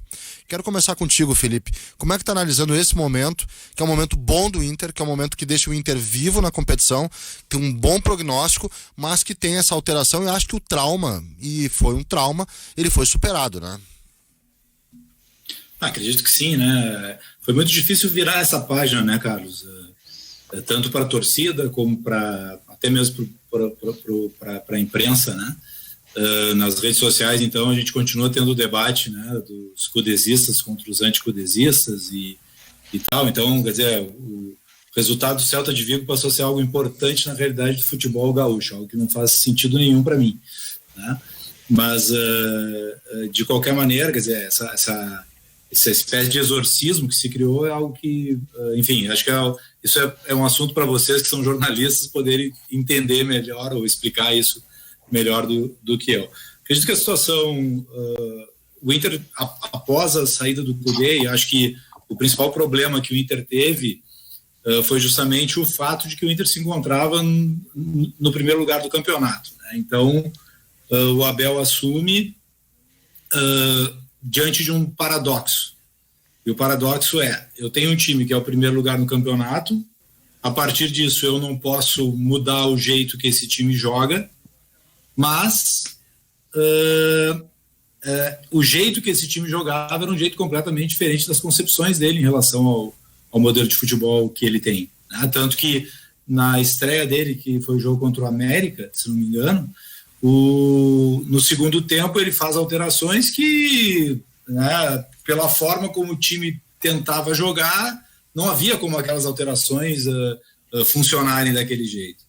E eu penso que lá teve o Covid dele, enfim, que traz algum efeito, sem dúvida nenhuma, né? E eu penso que ele encontrou uma forma do Inter se estabilizar, né? E o Abel, ele enxerga o futebol, né? O Abel, quando a gente ouve uma entrevista do Abel explicando o jogo, a gente percebe as escolhas dele, as opções dele são opções racionais e bastante compreensíveis e enxergando coisas que eu, pelo menos, às vezes não enxergo, né? E eu penso que ele acabou encontrando uma forma do Inter jogar que é um pouco mais próxima, é um misto, tá, entre o que o Inter fazia, por mais opostos que sejam, mas eu enxergo dessa forma. O Inter tinha dois modelos na cabeça dos jogadores, tá? o modelo do Kudê e o modelo do Odair. E, de certa forma, o Abel aproveitou algumas questões do Odair, um pouco do Kudê, e conseguiu fazer um time jogar de um jeito que alcançasse resultado. Claro, aquilo que a gente vinha debatendo sobre questão de qualidade, o primeiro tempo do Inter foi muito ruim, né? No jogo contra o Ceará, mas no segundo tempo o Inter foi efetivo, né? Enfim, o Abel tem o mérito, né, de ter encontrado o Caio Vidal, que, aproveitando aquilo que a gente conversou na primeira parte do programa, está longe de ser um jogador pronto, está longe de ser um jogador que deva ser o titular do Inter, mas é alguém que precisa ser protegido, e no Inter, né, a torcida tem uma necessidade maior de ver os jogadores da base jogando e sendo titulares, né? Enfim, por quê? Porque nos últimos anos produziu pouco, né, em virtude, enfim, né, de tudo que aconteceu, também porque a questão lá de 2015, 2016 também afetou muito a base do Inter, tá? É algo que não é explorado, mas afetou muito a base do Inter também. Então, e produção de base é algo de médio e longo prazo, né? Então é um caminho lento, mas de qualquer maneira, além disso, quando surge um jogador com 18, 19 anos e que vai muito bem, ele já, no imaginário colorado, ele já precisa ser o titular do time, né? E isso precisa ser feito aos poucos, precisa ter muito cuidado, mas eu penso que o Inter está indo muito bem, o Abel tem controle do grupo, está muito claro para mim, e enfim, né, vocês sabem como o controle do grupo é importante, né, é fundamental, digamos assim, né, e a gente vai ter exemplos do Campeonato Brasileiro, como o Flamengo, do Andrade, que era basicamente gestão de grupo, né? Então a gente precisa, eu acredito que o trabalho está indo muito bem, como bom colorado fanista, eu acredito que dá para ser campeão, né? até que eu seja desmentido em um resultado totalmente inesperado, ou eventualmente esperado, né? Quando o Inter joga contra times mais fracos, o Inter muitas vezes se complica, por isso que eu acho que a vitória de quinta-feira foi tão importante, porque era um jogo para se complicar, e o Inter soube transformar o jogo, soube matar o jogo no momento importante, que era algo que o Inter não fazia nos últimos 3 anos, que era matar o jogo, que é fazer o gol e que é no momento certo conseguir fazer o segundo gol e não desperdiçar 3 ou 4 oportunidades para no final do jogo entregar um empate, né? Então acho que o Abel está conseguindo gerir bem a situação. O Felipe foi bem feliz quando ele falou da questão do paradoxo, né? Como o Abel, ele recebe um time que é líder, com um treinador querido pela torcida, em que naquele estágio, naquele momento em que ele chega no Inter, ele tá ao lado do grande vilão do Inter, né? Que era então gestão, né? Rodrigo Caetano, Marcelo Medeiros, e ele chega nesse cenário de desconfiança e num grupo que gostava do trabalho do Kudê e manifestou isso em diversos momentos, né? Mas o fato é que o Abel, ele recebe esse time em que ele deveria, né, dar apenas andamento ao trabalho, já que era um time líder e vive em todas as competições, mas ele não era capaz de reproduzir isso, né? E eu digo não era capaz não porque o Abel é um treinador incapaz, mas porque cada treinador tem o seu jeito, tem o seu mindset, tem a maneira com que trabalha na semana, né? E o Kudê tem o seu método, e o Inter joga como jogava com o Tchatcho Kudê, porque tinha uma rotina de treinamentos que induziam a isso, assim como o Inter joga atualmente com o Abel, porque já entrou no organograma Abel. E eles realmente são muito diferentes, assim, e nesse ponto até discordo um pouco do Felipe, eu vejo muito pouco do time do Kudê nesse time do Abel. Acho que é um time que, e é isso até estatístico, né, o Inter perdeu 6% em média de posse de bola, desde que o Abel assumiu, o Inter tem média menos posse dos adversários, é 48% a média geral de posse de bola do time, então ele é um Inter que que se sente mais confortável em entregar a bola para o adversário, recuar suas linhas, e aí eu acho que ele acaba ativando um pouco a memória recente dos jogadores, com que eles já faziam muitas vezes com o Odair, e também tem alguns jogadores do Inter que gostam, que claramente preferem, ou se não sabem disso, eles efetivamente melhoram nesse modelo. que é, sobretudo, a dupla de zaga, Moledo e Cuesta, e Rodrigo Dourado. O Dourado mal conseguiu jogar, né, com o Kudê, mas o Cuesta e o Moledo, eles têm uma melhora assustadora com o Abel, e não à toa, são zagueiros que gostam, se sentem mais confortáveis defendendo em linha baixa, né, média ou baixa, e no caso do Rodrigo Moledo, menos com a bola nos pés, e até é curioso que o segundo gol do Inter contra o Ceará, ele sai de um lançamento longo do Rodrigo Dourado, uma casquinha do Abel Hernandes e um aproveitamento do Yuri. Mais teria acontecido com o Eduardo Cudê. É muito difícil. Muito provavelmente naquela mesma situação que o Rodrigo Moledo estava com a bola, ele ia procurar um volante, ou um meio-campista, ou ele ia procurar fazer uma triangulação com um meio-campista e com um lateral direito, que era algo que o Cudê fazia muito nessas saídas pelo lado, com um zagueiro conduzindo a bola. E, no entanto, o Rodrigo Moledo, já condicionado ao que pede o Abel, dá logo um chute para frente, e aí eu acho muito legal como não existe certo e errado no futebol, né? A gente, às vezes, a gente condiciona toda uma análise, na verdade, para dizer se aquilo foi certo ou errado, se eu faria ou não faria, e pelo menos eu, enquanto torcedor, enquanto analista também, quando analiso o futebol, no futuro especialmente, eu cada vez menos eu digo assim, o que eu acho que deveria ser feito, o que eu acho melhor. Acho que minha opinião não interessa. Interessa ali é tentar ler o que o treinador passou para a equipe, se a equipe está conseguindo se comportar ou não da maneira com que ele pediu. E aí eu vejo que o time está respondendo muito bem ao Abel. Tá entendendo rapidamente isso, e eu vejo muitas semelhanças no jeito de jogar desse time do Inter com 2014.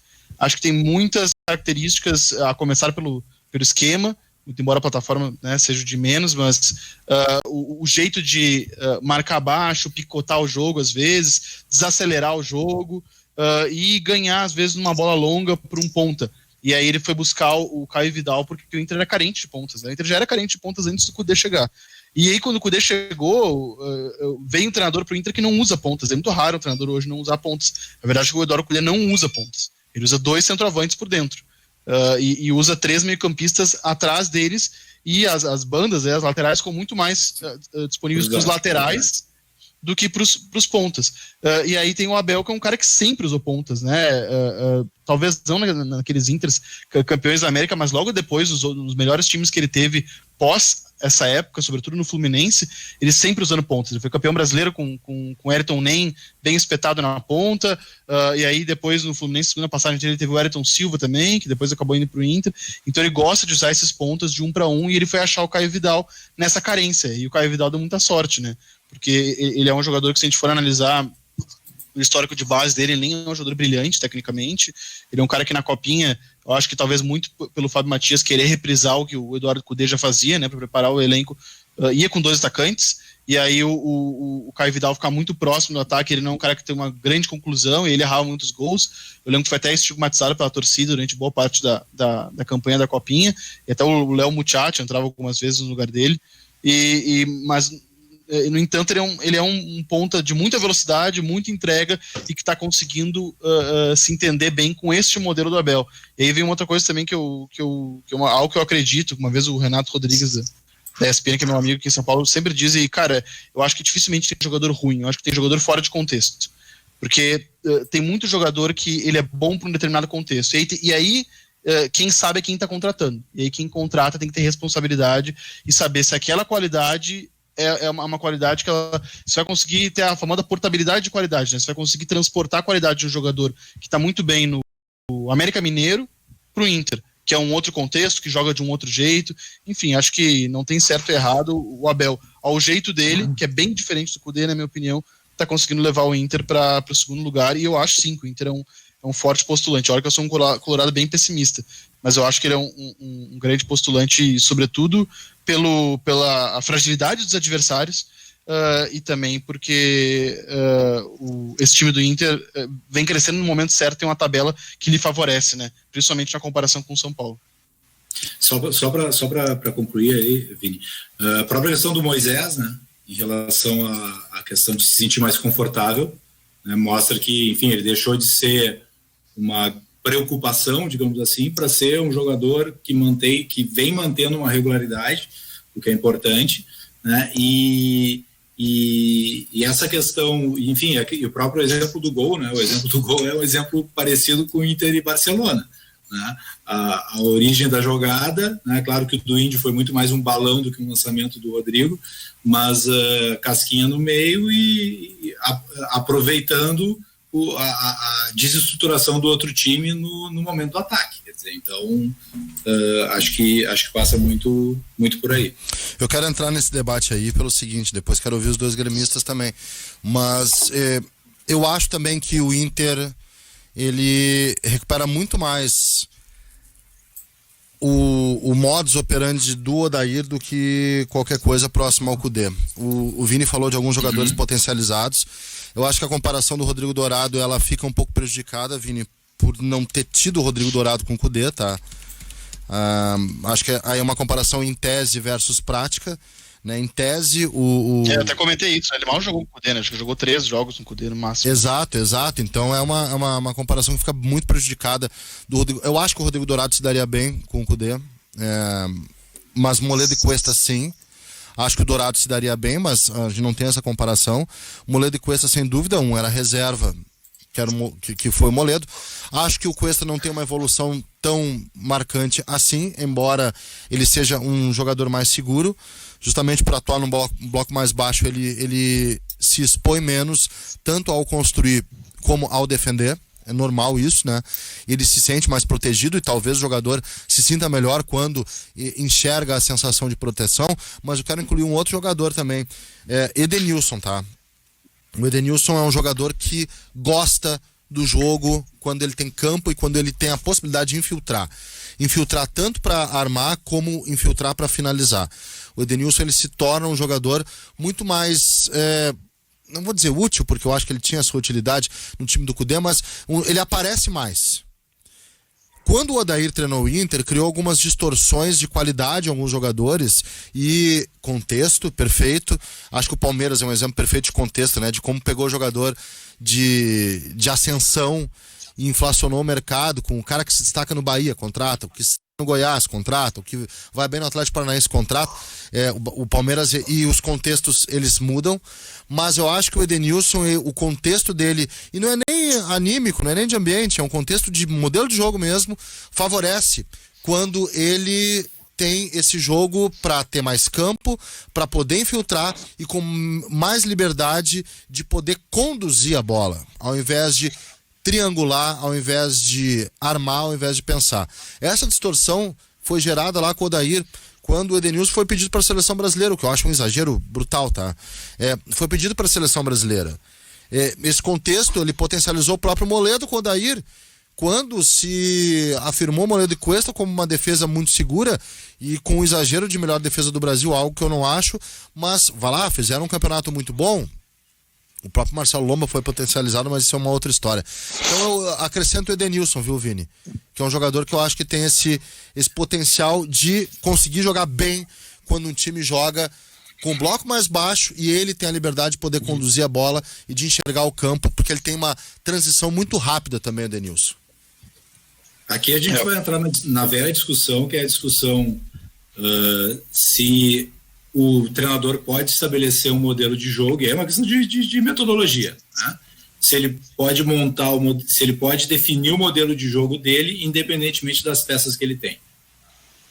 É uma boa discussão. Acho que essa é uma discussão que eu penso que falta, assim, no sentido de que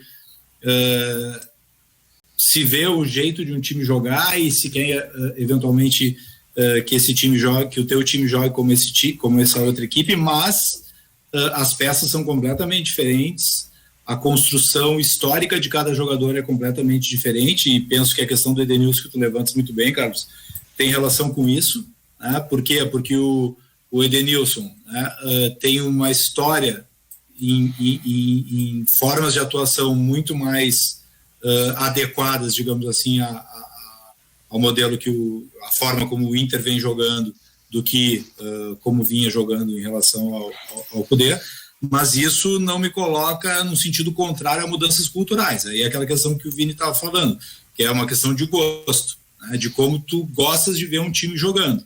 Então, eu gostava muito de ver o time do Kudê jogando, né, me agradava demais, né, E eu penso que determinadas rupturas culturais servem para que justamente se consiga aumentar, entre aspas, esse backup dos jogadores, né? E esse backup de como se portar em determinados jogos, né? Por quê? Porque a modificação a modificação da forma de atuação, a modificação de como um time atua durante os 90 minutos é que transformam times bons em grandes times, ou seja, a capacidade de adaptação de outras formas de jogar dentro do mesmo jogo, né? Então, penso que essa discussão é uma discussão super válida, assim, super importante de se ter e que às vezes é meio deixado no segundo plano. É uma discussão. Pode falar, amigo. Não, é que dentro dessa linha de raciocínio, a frase polêmica, e até a gente estava trazendo isso para o lado do Grêmio, a questão do grupo curto, ela se aplica e aí tu dá razão para o Kudê, porque os jogadores, as peças que ele tinha, não eram exatamente as peças que ele gostaria de ter para implementar o plano de jogo deles. Ele adaptou jogadores, como é o caso do Edenilson, a um estilo de jogo dele, que era o que ele queria botar em prática. Então, no momento que ele fala que o grupo dele é curto, é porque ele já está fazendo adaptações num time titular. O Abel, é claro, né, ele trocou, ele mudou o jeito do Internacional jogar. Eu só não vi, daí agora pegando como referência o último jogo, que foi contra o Ceará, que eu assisti ele na íntegra, eu só não vi essa mudança de jogo. Eu acho que o Inter jogou igual o tempo inteiro. Eu acho que quem caiu um pouquinho de produção foi o Ceará, tá? Acho que no segundo tempo o Ceará que mudou o jeito de atuar, porque o Ceará estava em cima, o Ceará estava propondo o jogo, o Ceará estava indo para cima e o Inter defendendo e partindo no contra-ataque.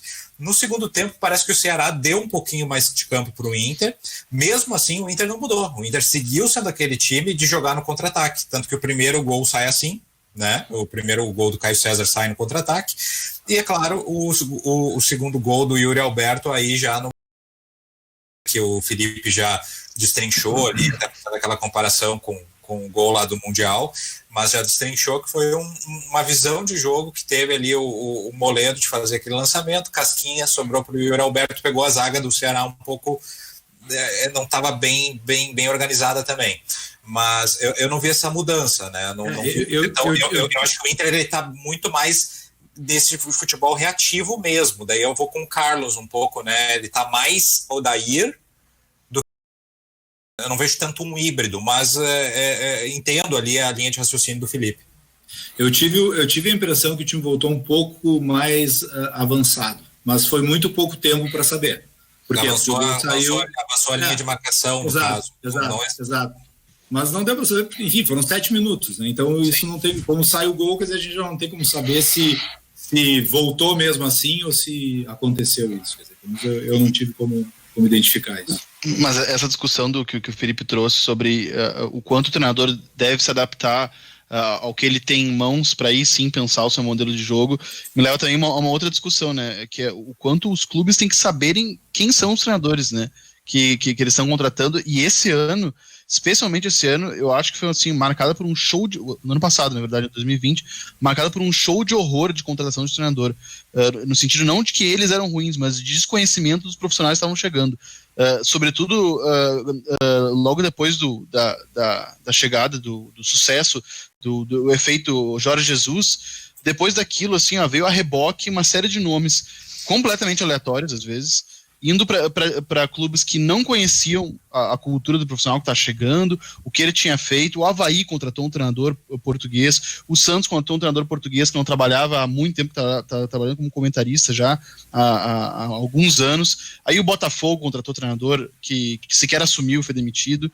Então foi um ano em que foi impressionante como os clubes erraram, porque só quiseram simplesmente comprar a commodity ali, né, do treinador estrangeiro, né, como se aquilo viesse um pacote, e o treinador que vem de Portugal, como se todos os caras representassem a mesma coisa, todo mundo em Portugal pensasse a mesma forma. E aí tá o Abel Ferreira organizando um time para jogar na Argentina contra o River Plate, marcando ali linha média, saindo em contra-ataque, dando a bola pro River, algo que o Flamengo de Jorge Jesus jamais faria, assim como o time do Eduardo Cudê também não faria. Então a gente está vendo treinadores muito diferentes, culturas diferentes vindo aqui, mas é muito incrível como lá por janeiro a gente viu um show de horrores, e inclusive do próprio Flamengo, né?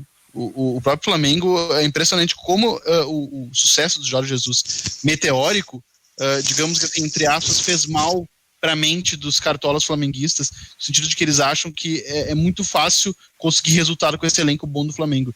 E a verdade é que o Flamengo foi muito fora da curva. Foi o caso do Flamengo estar contratando um treinador que realmente era muito bom, mas que pegou jogadores que eram muito próprios, muito apropriados para o seu modelo. E realmente foi um conjunto de casualidades, porque vários caras já estavam no elenco, e acho que o Flamengo não pensou assim, pô, esses caras vão casar com o modelo do Jorge Jesus. Lembra muito aquele Benfica de 2011, lembra muito aquele Sporting de 2014. Acho improvável, a julgar pelo que o Flamengo fez depois que o Jesus saiu, e no entanto o Jesus chegou no Flamengo já com muito bons jogadores e recebeu caras de qualidade indiscutível, como Rafinha, como Felipe Luiz. E aí depois que o Jesus sai, o Flamengo contrata um treinador que para mim é diametralmente oposto do jeito de pensar futebol. O Domenech Torrente é um cara que é adepto do jogo posicional, bem guardiolista, enquanto o Jorge Jesus é mais a liberdade de movimentação dos jogadores, ou seja, são coisas completamente opostas. E o Flamengo comprou a ideia, assim, não, é um treinador europeu que está vindo para cá, ele vai fazer o mesmo. Tá, mas dentro disso, até desculpa, Gabriel, mas só para trazer aqui para nossa discussão, né, o Miguel Ángel Ramírez, eu acho que essa direção que assumiu o Internacional agora, ela tem um conhecimento, acho que o Alessandro Barcelos realmente sabia como jogava o time do Cudê, tinha essa preocupação quando contratou, só que eu também acho que o Inter não deu as peças para o tipo de jogo do Cudê, na minha opinião. Sabia o que era, sabia o que tinha que proporcionar aquele técnico, mas não o fez. Se é por falta de dinheiro, aí é outra questão. Mas, enfim. Agora, o elenco do Inter que está aí, e as notícias que são que o Inter tem dívidas, que não tem um poder de endividamento para trazer grandes contratações, vai ter que pensar bem pontual. Tomando como base o elenco atual do Internacional, ele se encaixa ao pensamento de jogo do Miguel Ángel Ramírez? Vocês acham isso? Eu confesso que eu não tenho embasamento para comentar o Miguel Ángel Ramírez, porque mesmo que o Independiente del Valle tenha aparecido ali, eu vou ser bem sincero que eu não acompanhei as partidas do Independiente del Valle, nem mesmo essas decisivas, então eu realmente não sei, por isso que eu trago esse questionamento aí para os amigos. Só uma curiosidade, né? A gente fala só um pequeno parênteses disso tudo que vocês estão falando, e o curioso, o Vini fala da questão de forma de como que cada treinador aplica a sua estratégia para um modelo de jogo, né?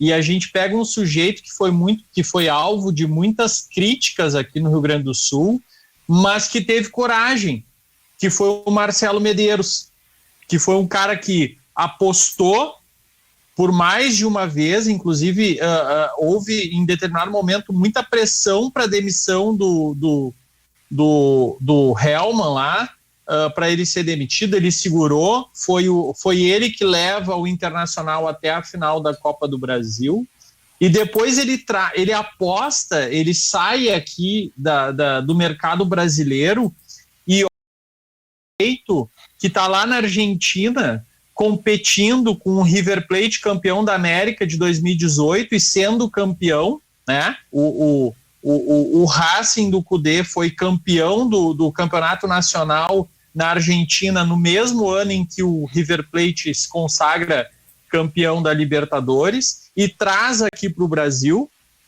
e aí tenta, ele se esforça bastante para dar essa sequência, essa continuidade, e aí eu confesso que eu não sei os pormenores, os motivos lá dentro, de fato, que aconteceu, e aí ele se depara com uma situação em que ele é surpreendido pela saída do treinador, e aí o que ele faz? Ele aposta num sujeito que é o contrassenso daquilo que ele tinha, sofre muitas críticas e dá resultado. É isso que é o mais curioso. A aposta no Odair, na verdade, eu até acho que não sei se ela foi tão corajosa, porque era o momento do Brasil em que a gente tinha vindo do Corinthians campeão com o Carille, o Botafogo fazendo uma campanha boa com o Jair Ventura, e digamos que se a hype do novo momento são os estrangeiros, a hype daquele momento eram os interinos. Então o Inter aposta no Odair muito também porque recebeu o não de vários profissionais, dentre eles, inclusive, o próprio Abel. E aí eu acho que talvez a grande coragem do Marcelo Medeiros seja em ter respaldado o Odair em momentos de turbulência ao longo de 2 anos. E o Odair foi o cara que ficou mais tempo no Inter, né? Então eu acho que aí sim a grande coragem. E com relação à contratação do Kudê, eu também discordo um pouco. Eu acho que aí não foi uma grande aposta, que precisou de grande coragem, porque ele trouxe o campeão argentino, né? Ele trouxe um treinador que era o Kudê, digamos que ele estava na meca do futebol sul-americano. Ele era um grande produto.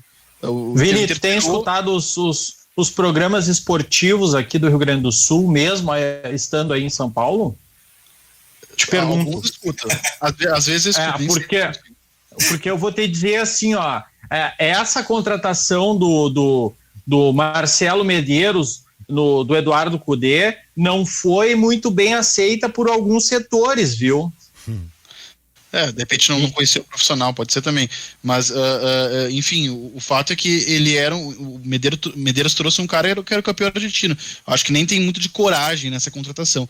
E aí, quando sai o Tchatcho Kudê, ele tem o quê? 2 meses de gestão, e aí ele realmente acabou preferindo um profissional para se escudar nele. E eu até entendo, alguém que realmente ele tem uma boa relação mesmo com o Abel, porque ele foi vice de futebol, né, enquanto o Abel era treinador do Inter em 2014, fez o convite para o Abel, né, para o Abel voltar para o Inter. Em 2018 o Abel acabou preferindo ficar no Fluminense, mas o fato é que de tudo isso, toda essa análise que o Gabriel fez, eu acabo concordando mais. Eu acho que coragem mesmo ele teve ao respaldar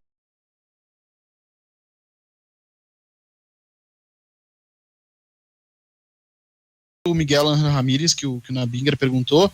Assim que o Inter começaram as primeiras conversas, eu, que sou colorado e gosto muito de futebol, comecei a pesquisar sobre ele e depois ver jogos. Eu já assisti, acho que quase mais de 10 jogos seguramente do Independente Del Valle. Eu até inicialmente achava que era um treinador mais ortodoxo, do ponto de vista de que um cara que adota um modelo posicional, mas eu achava que era um cara que jogava sempre na mesma plataforma, e até fui bem surpreendido com isso. Eu acho que é um técnico assim, relativamente, que se adapta relativamente a cenários. Eu vi ele usando nesses jogos aí pelo menos 3 esquemas táticos e colocando o time dele a marcar em linhas, às vezes num bloco médio, às vezes num bloco mais alto, e fazendo saídas mais diretas, que até me surpreendeu um pouco, embora ele goste da saída curta também. Então, nesse sentido, eu vejo ele talvez como um treinador mais híbrido do que o Kudê. O Kudê é um treinador que realmente tem uma marca registrada, e aí isso é algo que vai acompanhar o Kudê para o bem e para o mal durante a carreira inteira dele. Ele se propõe a fazer apenas uma coisa, muito bem, de fato. Tanto é que ele ganhou o Campeonato Argentino com o time do River, com um orçamento muito menor do que dos outros adversários. Quase ganhou, acho que foi roubado numa final de Copa Argentina com o Central contra o Boca Juniors, também com um time quase... boa parte dos destaques eram formados nas canteiras do Central, lá em Rosário. Mas ele é um cara também que ele tem um modelo, um formato, e o time dele joga de um jeito e extremamente dependente da preparação física. Não à toa, eu acho que ele é o único treinador que eu lembro de ter vindo para o Inter e não ter trazido só um preparador físico. Ele trouxe 2 preparadores físicos. Então o modelo dele é extremamente atrelado à questão física. Logo, também há um elenco mais numeroso, porque ele vai precisar dos jogadores sempre frescos para poderem atuar em alto nível. E o Miguel Ramírez é bem diferente dele em vários sentidos. Acho que é um cara que, como eu falei, eu acho que me parece um cara mais adaptável, mas sobre ele, aí contando uma história breve sobre o Miguel Ramírez, ele é um cara que ele tem 1 ano e meio de profissional. Ele passou muito tempo, ele sai das categorias de base do Las Palmas, ou do Alavés, eu não lembro, que ele passou boa parte do tempo dele nessas 2 categorias de base. Las Palmas, isso. E aí ele vai para o Catar participar da Aspire Academy, que é um projeto que foi criado para desenvolver os cataris e evoluir o futebol na região. Só que a Aspire Academy, ela compra, entre aspas, o futebol do Independente Del Valle. O Independente Del Valle vira um projeto, um laboratório da Aspire Academy na América do Sul. E aí, depois de um tempo, o Miguel Ramírez vem para gerir esse processo e para ser o cara das categorias de base do Independente Del Valle. Então, o Independente Del Valle, ele começou nos últimos 5, 6 anos a varrer todo o Equador e região, garimpando jovens talentos, e muito do time que é o atual campeão da Copa Sul-Americana vem dessa procura. Então eu acho que o Miguel Ramírez é um treinador que ele é uma grande interrogação. Eu estou muito curioso para saber o que ele vai fazer no Inter, porque ele é um cara que fica difícil saber se o que ele fez é fruto de um modelo estruturado de clube ou, de fato, da cabeça dele como um treinador. O que é autoral do Miguel Ramírez ou o que é do projeto Del Valle. Eu acho que tem uma coisa que tu falaste há pouco de ter identificado adaptações em cenários, tá? Mas tem uma coisa que é preciso transpor. Cenário é uma coisa, cenário dentro do mesmo contexto é uma coisa. A gente pode falar de repertório, enfim. O contexto muda, tá? O contexto muda. E toda essa cena que o Miguel Ramírez consegue adaptar dentro de um ambiente já conhecido, ele vai ter que ter a prova de ter que fazer isso num ambiente que ele não conhece. O cenário, ele consegue adaptar coisas dentro de um contexto já conhecido por ele. Aí ele vem para o contexto desconhecido, onde tem muita coisa que força aqui, a gente está vendo isso. Quando o Gabriel pergunta, tem acompanhado os noticiários esportivos, a gente está diante de um momento internacional de profunda força externa que incide sobre aqueles que estão dirigindo, tá? A força pode ser política, o Felipe sabe disso. Ela pode ser política, ela pode ser midiática. Não desprezem aquilo que vocês...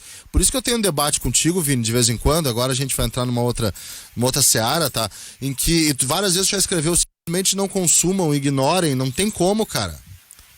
Essa força, ela já ultrapassou o simples hábito de consumir. Ela já incide sobre o que está presente no clube. E é uma força midiática. Não adianta mais não consumir. Entende? Já passou essa fase. A fase está de interferir. E sim, não sei se vocês querem falar sobre isso, eu falo sobre isso sem problema algum, até porque está na minha área, né? E sim, interfere. Então é uma força política, uma força midiática e uma força pública, que é a força da multidão, do povo, do torcedor. Então, sim, mesmo identificando cenários diferentes em modelo de jogo, tu tem um cenário de ambiente que tu vai ter que entender. E é rápido que tu vai ter que entender.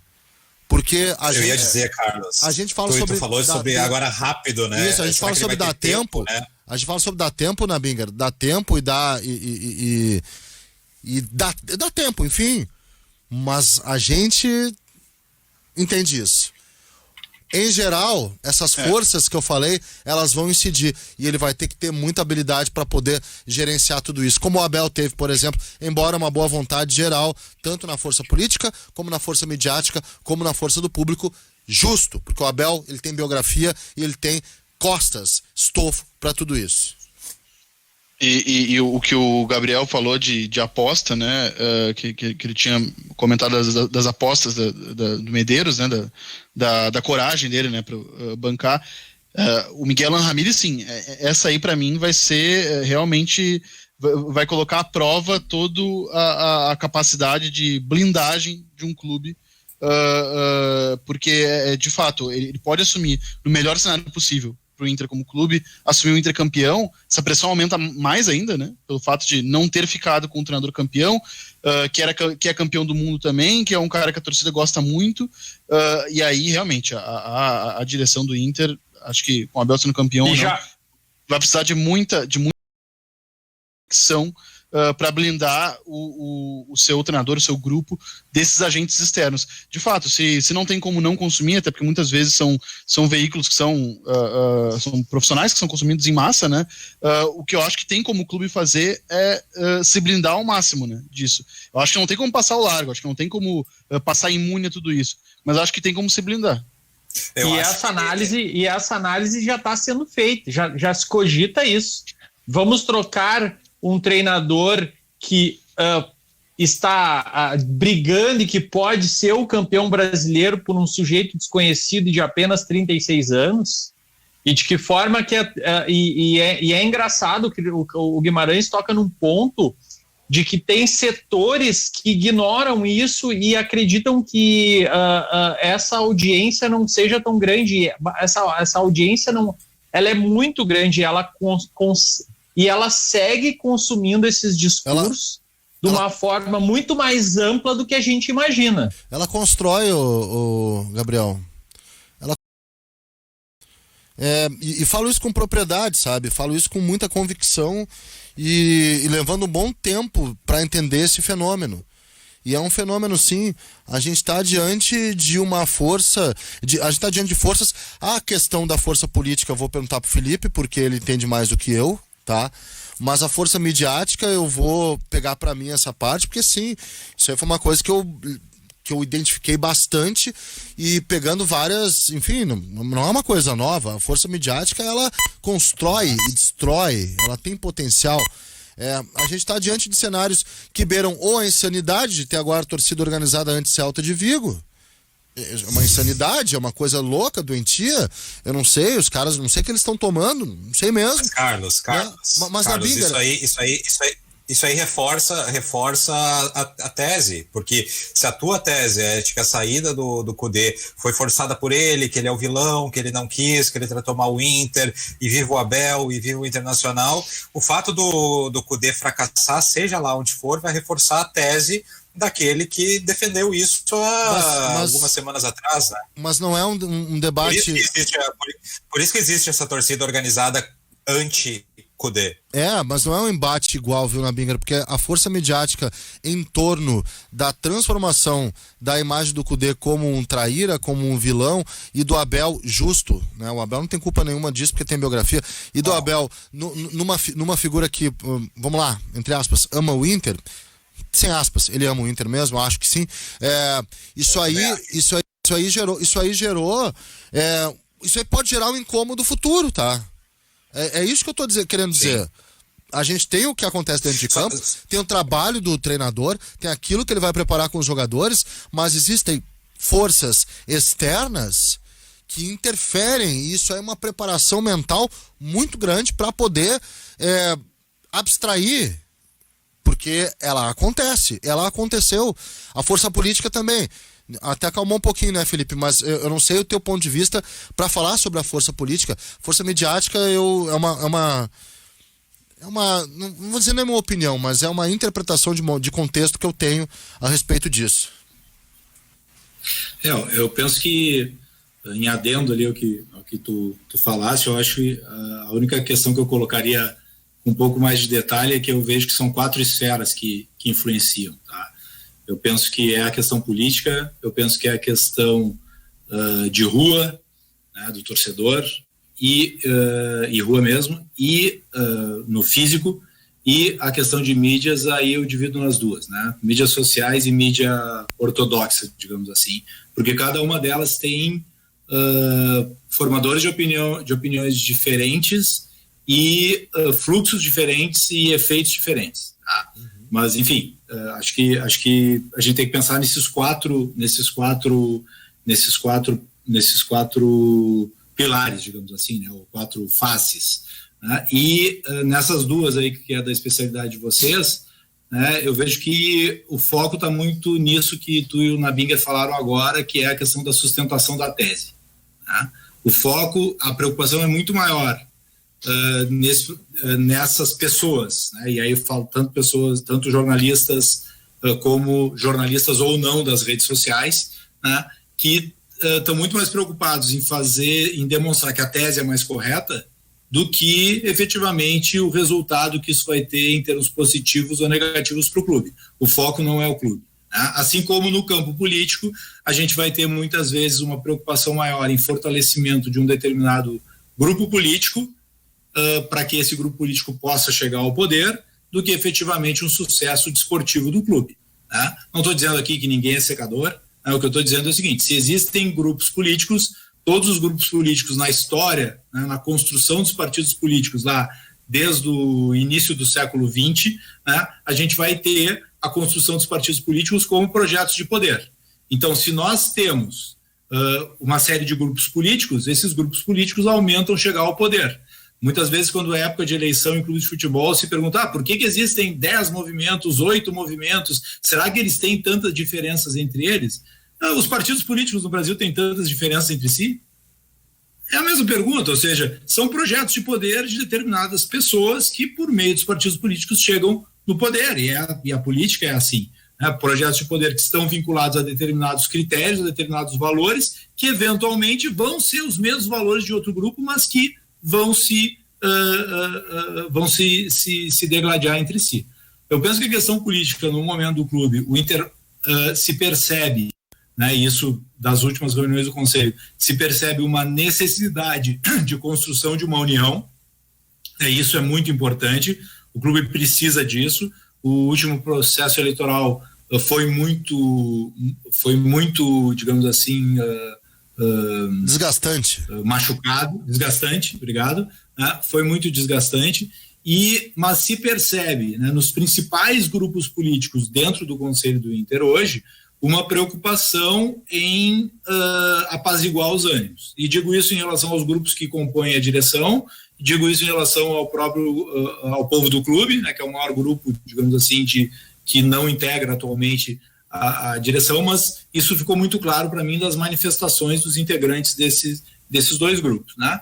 Claro, né, tem ali um grupo de alguns conselheiros que se percebem bastante incomodado em relação ao resultado da eleição, mas, enfim, o associado colorado deu o recado nas urnas, né, o que ele quer, o que ele pretende, e penso que talvez nesse momento pós-eleição seja justo, talvez não, a minha convicção é que nesse momento pós-eleição em que há uma eleição traumática, em que há uma necessidade e uma percepção no campo político de haver uma pacificação, digamos assim, penso que talvez esse seja o momento mais adequado para determinadas mudanças culturais que eventualmente venham a acontecer. E não estou falando aqui em relação ao Miguel Ângelo Ramírez, enfim, porque eu prefiro ficar com aquilo que a direção vem falando, mas fundamentalmente a gente percebe que é um ambiente, eu percebo que é um ambiente propício para fazer uma série de mudanças, sejam mudanças internas, sejam mudanças de questões de correções do próprio estatuto, e sejam questões que eventualmente repercutam no futebol, repercutam, enfim, na base, repercutam numa série de faces aí. Só colocar aqui rapidinho. Vai. Rapidinho, tá? Que o Wagner Saraiva voltou. Se a direção do Inter é influenciada pela tal força midiática, estamos com dirigentes fracos. Wagner Saraiva, não. Aí que tá. Não é isso. Desde os anos 40. Ninguém disse isso. Wagner, olha só, isso é minha tese de doutorado sobre opinião esportiva e opinião pública, tá? Todas as administrações públicas e de coisas públicas, como é um clube de futebol, elas são influenciadas, há interferências e há entradas de forças midiáticas, tá? Uma prefeitura, um governo, uma presidência da república, uma direção de clube de futebol, sempre há. O que eu identifico hoje? Que hoje há uma campanha ostensiva que aparece mais, e por isso há uma interferência. Entende? Não é influência, existe uma interferência, a interferência real. A força midiática, ela interfere em qualquer tipo de gestão pública. Isso aí é uma coisa histórica, só que eu vejo agora uma coisa muito mais ostensiva, muito mais de campanha, né, contra isso. É só isso que eu queria colocar aqui. Carlos, e quando se fala em influência política, influência na esfera política, influência das mídias na esfera política, não significa que uma gestão precisa se adaptar ao que as mídias pregam, mas sim compreender o que vem dali, tentar identificar justamente, Carlos, o que é uma campanha que não vai trazer benefício nenhum para o clube, o que é uma manifestação que reproduza de fato a vontade do seu associado, do seu torcedor. Afinal de contas, os clubes no Brasil, eles não têm donos, né? Os donos são seus sócios, são seus torcedores. Então, se o Inter fosse de propriedade de alguém, muito bem, ou por exemplo o Atlético Paranaense ele consegue virar as costas muitas vezes, na maioria das vezes, porque a mídia diz, e tem uma relação belicosa com a mídia. Agora, é diferente a engrenagem, a dinâmica das coisas, é diferente o tamanho dos clubes. Vamos combinar, com todo respeito. E sobre mudança de cultura que o Felipe falou, é bem isso, é algo que transcende a escolha de um treinador. É uma mudança em termos de futebol, posso falar mais porque eu acompanho mais, não entendo tanto de finanças e economia interna, mas o Inter precisa de uma mudança de cultura urgente, né? Na maneira de prospectar no mercado, a maneira de formar jogadores, a maneira com que lida, né, com seus jovens talentos, né? Alvorada, embora seja melhor, um CT melhor do que de muitos times brasileiros, eu acho que é muito aquém daquilo que um clube do tamanho do Inter pode oferecer, e isso eu posso falar com relação não só à qualidade dos campos, mas de profissionais que acumulam função, são mal remunerados. Acho que o Inter precisa de uma mudança cultural urgente e precisa de uma mudança cultural há muito tempo já. Acho que o Inter está estagnado, o futebol do Inter está estagnado já faz alguns anos. E essa mudança cultural, ela tem que ser tanto uma mudança cultural interna, em termos administrativos políticos, quanto uma mudança externa, no sentido de que a própria gestão precisa estabelecer canais de comunicação com o torcedor e com o associado para que consiga o próprio respaldo da torcida e o respaldo da torcida, do torcedor, enfim, né? Por quê? Porque sem esse respaldo o ambiente fica um ambiente belicoso. Em qualquer ambiente complicado, instável, fica muito mais difícil de fazer mudanças. Então, é necessário saber se comunicar, é fundamental estabelecer essas linhas de comunicação e por isso não se pode virar as costas para essa questão de comunicação social aí que tu bem levantaste. Gente, vou ter que me despedir de vocês, viu? Foi muito bom, passou rápido e cheio de conteúdo o programa, muito bom, viu? Tu tá indo embora já, Carlos? Não, vocês? Eu não, eu saio às 10 da noite, eu faço Esperando o Futebol com o Jason Lisboa, comento Inter e Goiás e depois tem um pós-jogo. E tem tudo isso. É um domingo normal na vida de Carlos Guimarães. Sim, é um domingo normal na minha vida. E o bate-pronto, não tem? Não, o bate-pronto era da outra gestão, meu bruxo. Bate-pronto é a gestão Nando Gross. Acabou? Trocou, cara, porque os jogos são tudo tarde, entendeu? Senão, olha só, eu tô te dizendo, não é fácil sentar ali na cadeirinha. Tem que manejar horário, você tem que tirar daqui, botar dali, elenco curto, entendeu? Não em qualidade, em quantidade mesmo. Perto do brasileiro. Então tu tem que fazer esses mesh aí, senão não tem bate-pronto, cara. Não vou ficar aqui até meia-noite. Só pra vocês se divertirem aí também, né? Eu gostava. Sim, eu sei que tu gostava, eu também gostava, só que calma. Os jogos são todos tarde, ô Gabriel. O bate-ponto é no final da noite de domingo, é tudo tarde hoje. Acabou o horário das 4 da tarde, vai ter o Grenal 4 da tarde depois de não sei quanto tempo. Obrigado, viu, gente? Valeu. Muito obrigado, eu agradeço. Valeu. Tô atualizando meu currículo aqui depois desse programa aqui. Um abraço a todos, obrigado, Gabriel.